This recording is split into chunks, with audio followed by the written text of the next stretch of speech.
And we've got Jim Mars in your phone calls this half hour before we go live to Egypt to talk with Dr. Zahi Hawass in charge of Egypt's antiquities. We'll be back in a moment with Jim and your calls on Coast to Coast AM. And welcome back to Coast.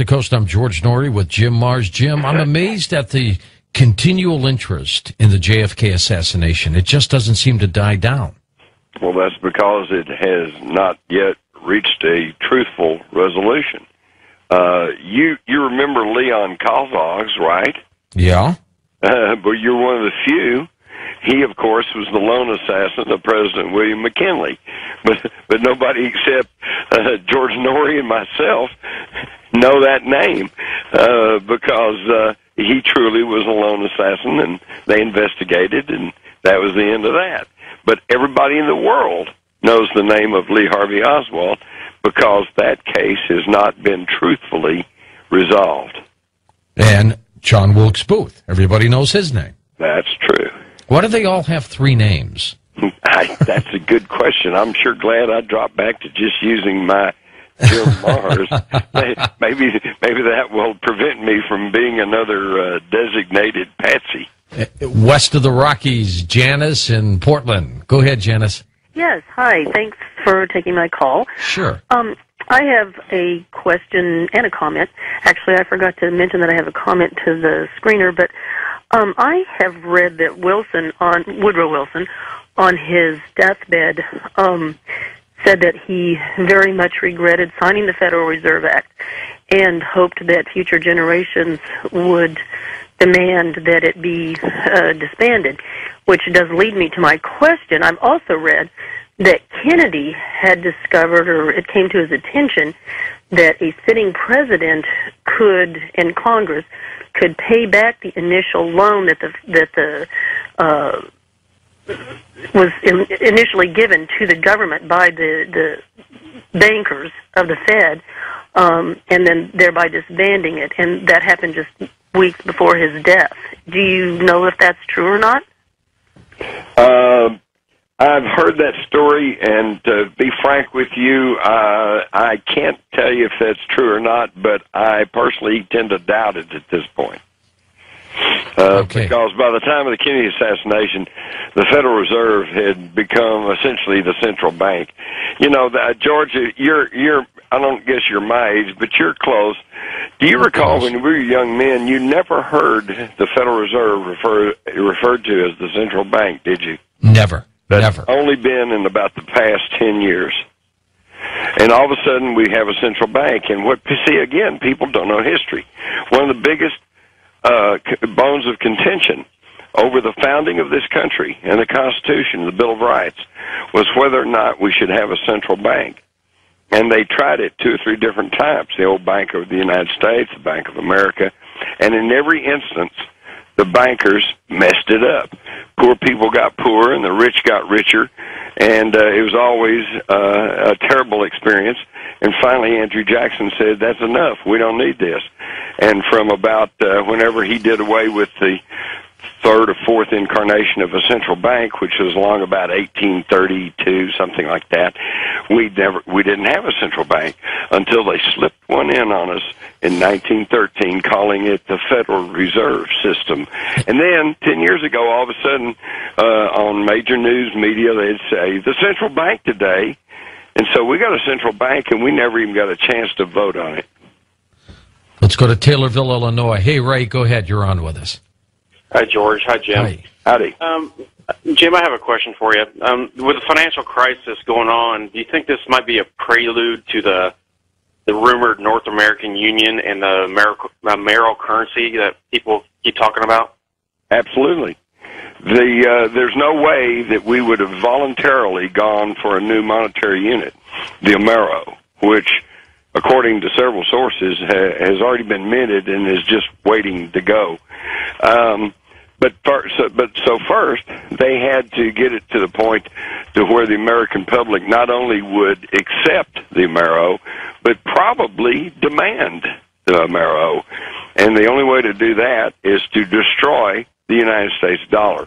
And we're in the midst of that right now. This money that George was talking about prior to me coming on the program. This is like half our gross national product. I mean, this is unbelievable, unfathomable. And they've lied to us, Jim. I mean, and they lied to us right down the line. In everything. Yes. Iraq was going to cost us $85 billion. There were weapons of mass destruction. We only need $700 billion for a bailout. They forgot about what they asked us for Fannie Mae.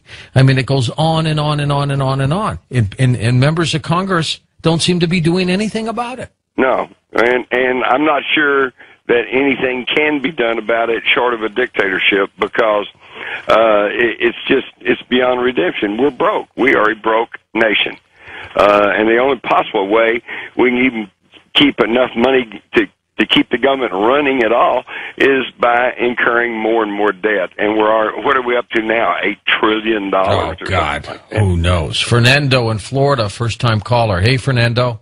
Good morning, George. Jim. George, I always listen to Coast. Great show. Thank you, Fernando. Jim, I have one question.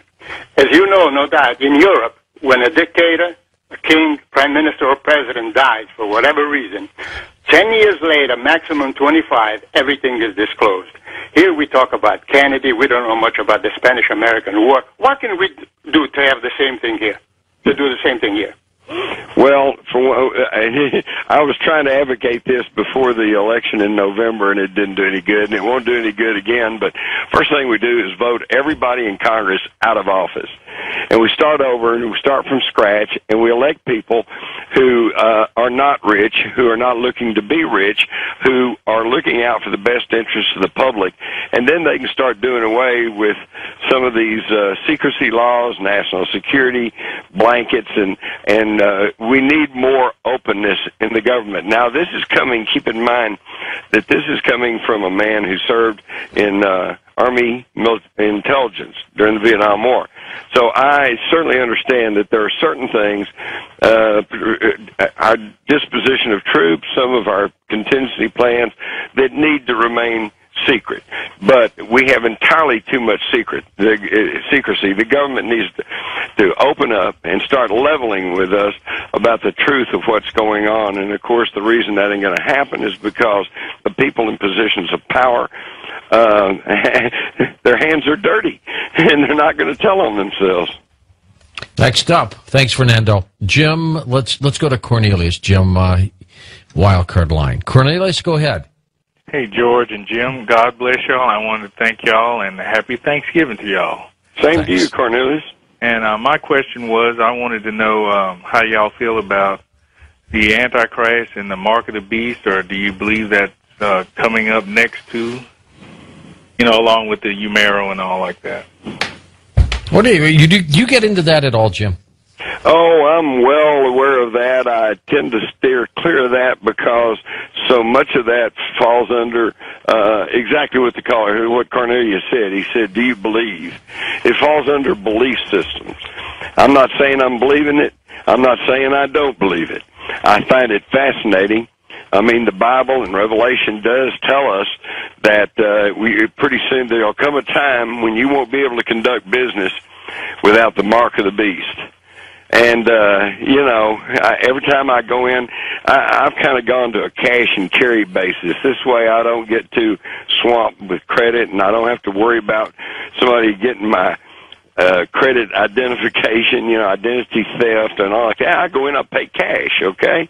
What's that? Cash? Yeah, it's getting to where people look at you funny when you try to pay cash because they want to run that thing through the little slot. They want to hear that beep, and they want to see that mark of the beast, So I don't know.